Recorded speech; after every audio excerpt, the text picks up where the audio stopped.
There, his prayer and best wishes are the cover, sent to me by one of his most prolific devotees, Sky Guardian, one of our Sangis. This book takes us on Swamiji's journey through India before he became a Swami himself. At the time, he was simply known as Mark, a computer scientist from America who was recently married and then divorced and started questioning the nature of spirituality and reality. Alright, I think Hanuman is tired from standing. I'll put him back next to all of his other friends.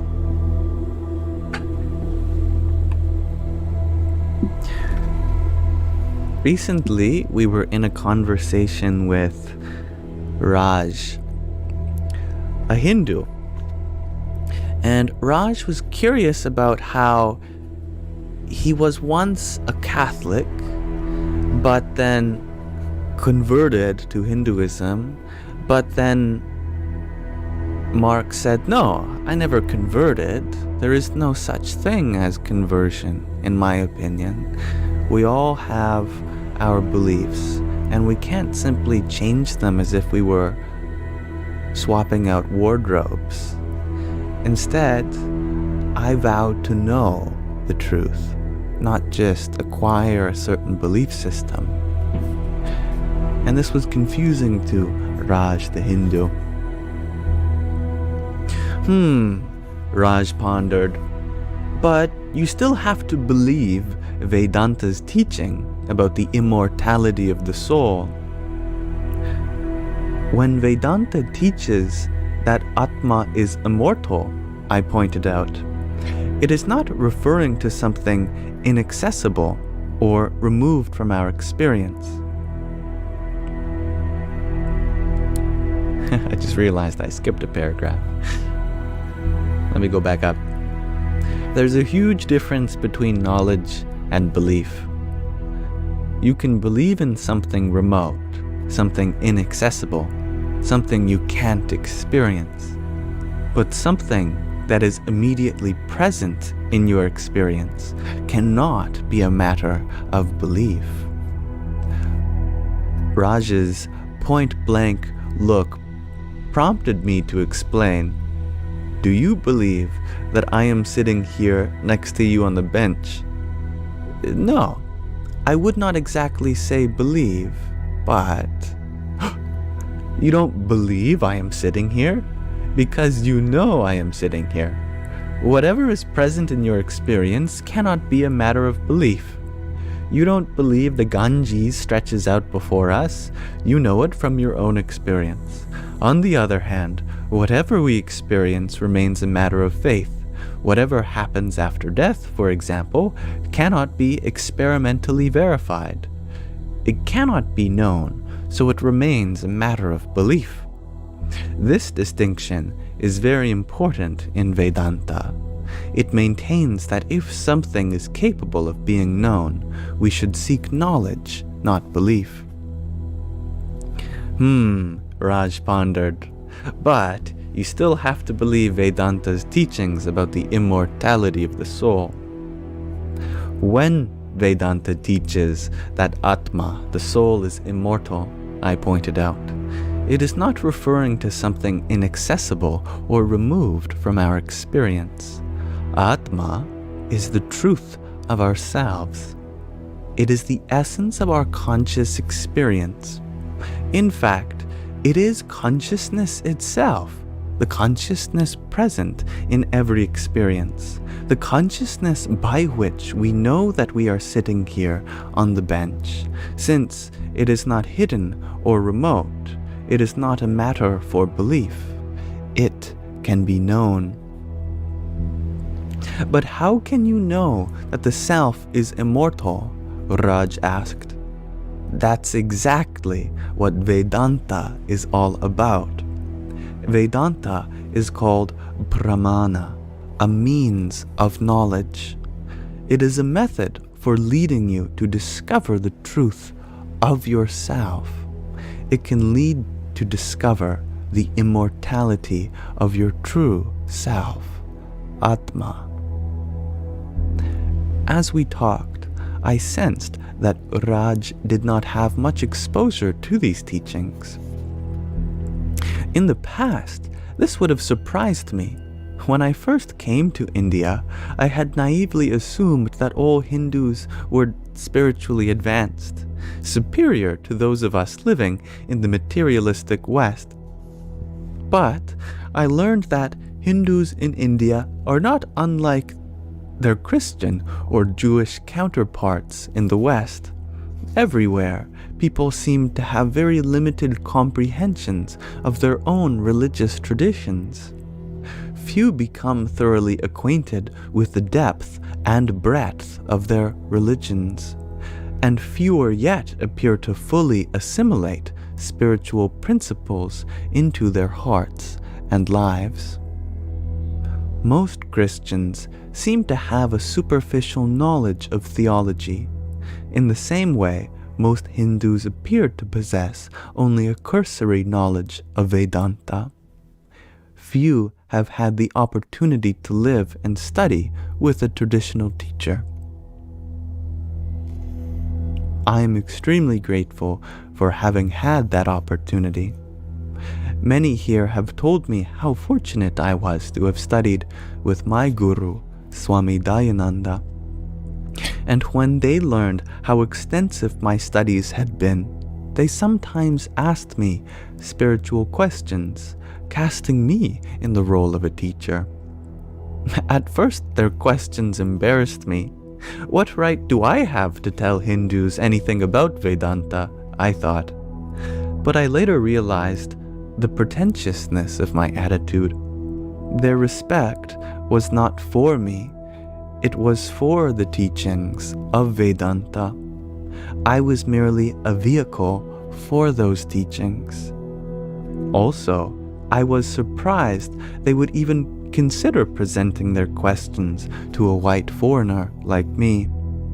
I expected most Indians to assume that I, as a Westerner, could not possibly have understood anything about Vedanta. Their lack of prejudice was refreshing. Later in our conversation, after the sun had risen high over the mountains, Raj said, "One thing I still don't understand is how you can simply dismiss reincarnation and the theory of karma." "I'm not dismissing anything, Raj. I only said that reincarnation and the theory of karma were matters of belief. We all have beliefs of one kind or another. It's not possible to avoid them. They help us deal with situations that we cannot otherwise understand. For example, why do bad things sometimes happen to good people? Why should we not cheat and steal if we can get away with it? And how can some people commit terrible atrocities and still escape punishment? Beliefs in karma and reincarnation help us answer all these questions. They help us make sense of the world and of our lives by giving us a meaningful, beneficial outlook." "But still," Raj remarked, "you insist that reincarnation is a matter of belief, whereas immortality of the soul, Atma, is a matter of knowledge. Tell me, these two topics are both taught in our scriptures, are they not?" "That is so," I agreed. "Then how can you accept one as true and dismiss the other as belief?" I explained, "Because I can discover Atma and know it to be immortal, whereas I can only accept reincarnation as a belief. There are two different perspectives here, and they are getting confused. Instead of talking about knowledge and belief, suppose we try to differentiate between religion and spirituality." Raising his eyebrows, Raj asked, "How can religion and spirituality ever be separated?" This was an important distinction for me. an issue I had struggled with for a long time. I shared with Raj my perspective that religion dwells upon matters of belief, and spirituality dwells upon matters of knowledge and experience.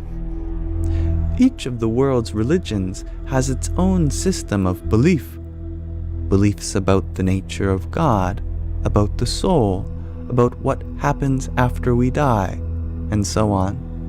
And because these beliefs cannot be verified, we can accept them or reject them, but we cannot prove them to be true or false. Religions are defined by their beliefs. We could call them systems of belief. And since beliefs cannot be true or false provably, we cannot say one religion is true and another is false. All are equally valid as systems of belief. Good evening, Audrey D. Vedanta, on the other hand, is a spiritual teaching, not a belief system. It is a pramana, a means for gaining self-knowledge, a means for knowing reality.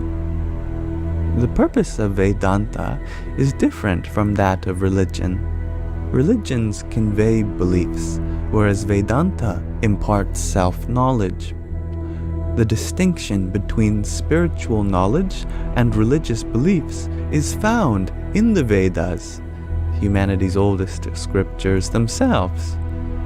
Each of the 4 Vedas is broadly divided into 2 parts, like the Bible's twofold division of Old and New Testaments.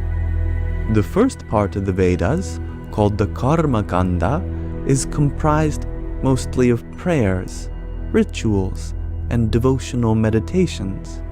These topics are primarily matters of belief. We could therefore say that the first part of the Vedas is essentially religious in nature.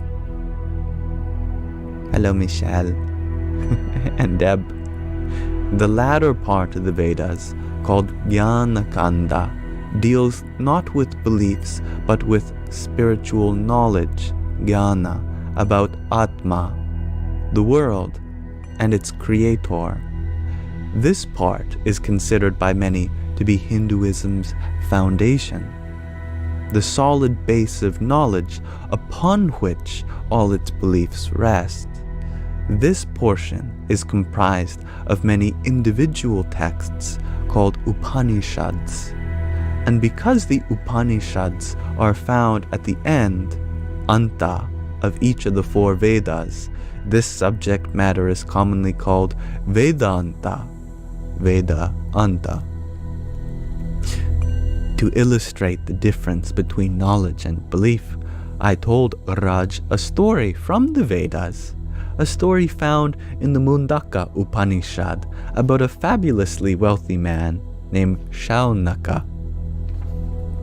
Shaunaka was not satisfied with worldly success. He realized wealth could not bring fulfillment. Therefore, he sought spiritual knowledge. One day, Shaunaka approached the celebrated sage Angiras and inquired, "Tell me, sir, what is that knowledge, knowing which all else becomes known?" Angiras replied, "Those who are enlightened say that there are 2 kinds of knowledge, lower and higher. The lower knowledge is found in many scriptures and auxiliary texts, but the higher knowledge is that by which the immutable reality is known." And hello, Michelle. Here, lower knowledge refers to the first part of the Vedas, the Karma Kanda, and higher knowledge refers to the latter part, the Upanishads. Angiras told Shaunaka how the rituals described in the Karma Kanda help worshippers reach heaven, Remarkably, he then criticized those very rituals, comprising them or comparing them to unsteady boats on rough waters. He said the results of rituals are not steady, that is, they are not eternal, because even the pleasures of heaven eventually come to an end.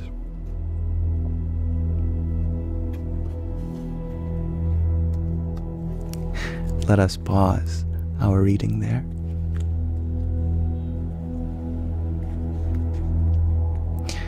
Thank you for listening with me, everyone. We will continue reading this section at another part.